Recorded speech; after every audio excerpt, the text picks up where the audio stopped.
सुश्री इकरा चौधरी जी, please आप बोलिएगा। धन्यवाद सभापति जी। मैं सबसे पहले दाद देना चाहती हूँ इस बिल के टाइमिंग की कि अभी ईद की रौनक बुझी भी नहीं थी और हमारी जड़ों पर एक नया फरमान लाया गया। पहले उत्तर प्रदेश में मुसलमानों को नमाज पढ़ने पर रोक लगाई और फिर सौगात में ये बिल लाया गया। निसार में तेरी गलियों पे है वतन, जहाँ चली है रिवाजो गैर कि कोई ना सर उठाकर चल सके। मैं सभापति जी आपको ये बताना चाहती हूँ कि ईद के मौके पर एक विधवा महिला अपनी लड़की के साथ मेरे पास आई और उसने बताया कि वह एक वक्फ की प्रॉपर्टी में रहती है, वही उसके सर पर छत का काम भी करती है और उसकी रोजी रोटी भी वहीं से आती है। वो इस बिल को लेकर इतनी फिक्रमंद थी कि कहीं उससे वो उसकी संपत्ति ना छीन ली जाए। वो अकेली एक ऐसी महिला नहीं है, ऐसे लाखों लोग हैं जो वक्फ की गरीब महिलाएं जो वक्फ की संपत्ति से अपना रोजगार चला रहे हैं। और ये जो वक्फ बाय यूजर क्लॉज के हटाने से लाखों वक्फ की जायदाद अपना स्टेटस खो देंगी और लाखों लोग इसी तरीके के लोग सड़कों पर आ जाएंगे। वक्फ क्या है? वक्फ बाय यूजर क्या है? इसका ये मतलब है कि कोई जायदाद अगर सालों से दीन और भलाई के कामों के लिए इस्तेमाल हो रही हो तो वो खुद ब खुद वक्फ मानी जाएगी। हिंदुस्तान की अदालतों ने भी इस बात को तस्लीम किया है। वक्फ बाय यूजर सिर्फ वक्फ बोर्ड को ही मिली कोई खास सौगात नहीं है, ये बल्कि सभी अन्य धार्मिक ट्रस्टों को परंपरा और यूज के आधार पर बिना किसी डॉक्यूमेंटेशन के धार्मिक चरित्र को डिक्लेयर करने का राइट मिला हुआ है। भारत के संविधान के आर्टिकल 13 क्लॉज 3 में कस्टम और यूसेज को कानूनी वैधानिकता प्रदान करता है। इसी आर्टिकल से वक्फ बाय यूजर भी निकला गया है। इस बिल के कानून बनने पर वक्फ बोर्ड तो इस प्रोविजन से हाथ धो बैठेगा, लेकिन अन्य धार्मिक ट्रस्टों को यह सुविधा जारी रहेगी। इससे भारतीय संविधान के आर्टिकल 14 और 15 का सीधा उल्लंघन है, जो धर्म और जाति के आधार पर भेदभाव और कानून के सामने सभी की बराबरी पर जोर देता है।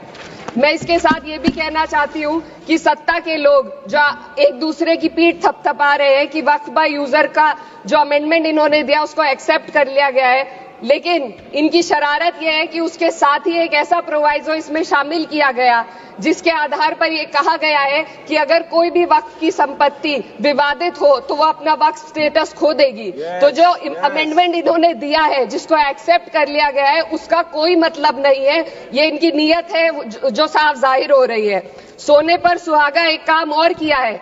सरकार ने वक्फ की कानून के सेक्शन 107 को हटाकर लिमिटेशन एक्ट में 12 साल तक ही किसी के खिलाफ अदालत में जाने का प्रोविजन है। सेक्शन 107 में बोर्ड को लिमिटेशन एक्ट से राहत मिली हुई थी। वक्फ बोर्ड कभी भी अवैध कब्जाधारियों के खिलाफ अदालत जा सकता था। अगर ये सेक्शन ना हो तो अवैध कब्जा करने वाले लोग कानूनी प्रक्रिया का फायदा उठाकर वक्फ की प्रॉपर्टी को हड़प सकते हैं। अन्य धार्मिक ट्रस्टों पर भी ये लिमिटेशन एक्ट लागू नहीं होती, तो फिर वक्फ बोर्ड के साथ ये सौतेला रवैया क्यों किया जा रहा है? धर्म को देखकर दोहरी नीति क्यों अपनाई जा रही है? सेक्शन 107 और वक्फ बाय यूजर को अगर एक साथ पढ़ा जाए तो इससे लाखों वक्फ की प्रॉपर्टी पर कब्जा किया जाएगा। इसलिए ये बिल मुसलमान की भलाई का नहीं बल्कि उनके वजूद और विरासत को मिटाने का बिल है। हिंदुस्तान में बहुत सारे धार्मिक ट्रस्ट हैं जिसमें उस खास मजहब के लोग शामिल होते हैं और उसका इंतजाम करते हैं। और ये बात समझ में आने वाली भी है, क्योंकि जो व्यक्ति अपने मजहब के रीति रिवाज को जितना अच्छे से समझ सकता है, किसी अन्य मजहब का व्यक्ति नहीं समझ सकता।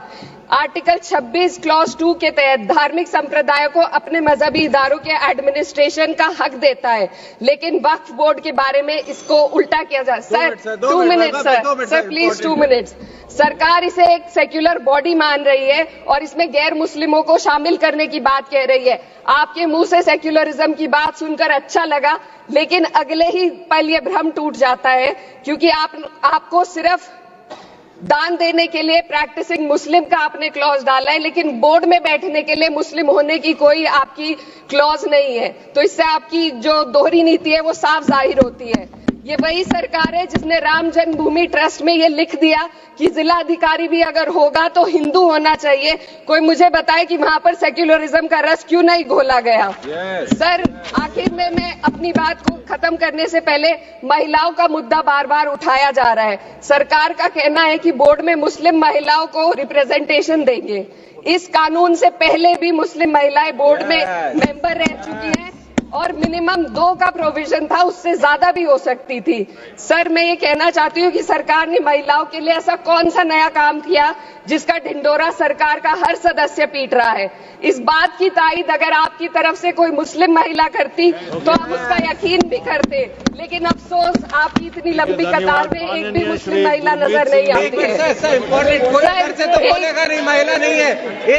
मैं खुद एक मुस्लिम महिला हूँ।